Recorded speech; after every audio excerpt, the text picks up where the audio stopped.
ছেলেটা নিজের হাত ফাটিয়ে কাছের সাথে কসরত করে নিজের শক্তি বের করার চেষ্টা করে। তখনই একটি মেয়ে বলে ওঠে, এইভাবে কাজ করলে কোনোদিনই তোমার শক্তি বের হবে না। ছেলেটা দেখার আগে মেয়েটা তার মাথার উপর হাত দেয় আর গাছের উপর এক ঘুষি দিতেই গাছটা দুই ভাগ হয়ে যায়। ছেলেটা বুঝতে পারে তার ভেতরকার শক্তি বাইরে চলে এসেছে। পিছনে তাকালে সে আর মেয়েটাকে দেখতে পায় না। ছেলেটা গত 5টা বছর ধরে তার বাবার শিক্ষা কেন্দ্রে ঝাড়ুদারে কাজ করে আর তাদের প্র্যাকটিস দেখে দেখে সে এত দূর এসেছে। তখনই ছেলেটার বাবা ওখানে উপস্থিত হয় আর তাকে অপমান করতে থাকে, বলে তোর হাতের এই অবস্থা কেন?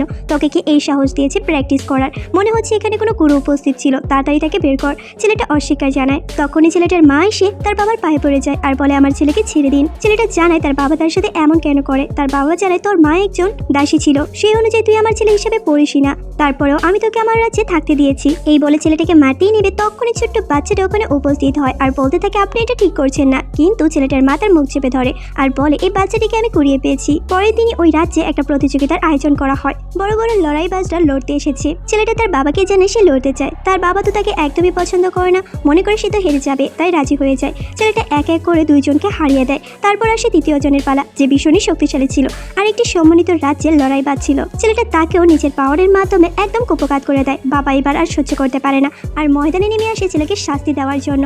বাবার এমন পশুস্বরূপ আচরণও ছেলেকে পিছু হটতে পারে না। ছেলেটা সুন্দরভাবে বাবাকে বোঝানোর চেষ্টা করে, কিন্তু বাবা ছেলেকে বারবার আঘাত করতে থাকে। ছোট্ট বাচ্চাটা এবার আর সহ্য করতে পারে না। বাবা আঘাত করতে আসলে ছোট্ট বাচ্চা তার পিছনে দাঁড়িয়ে যায় আর ছেলেটা তার প্রতিবাদ জানায়।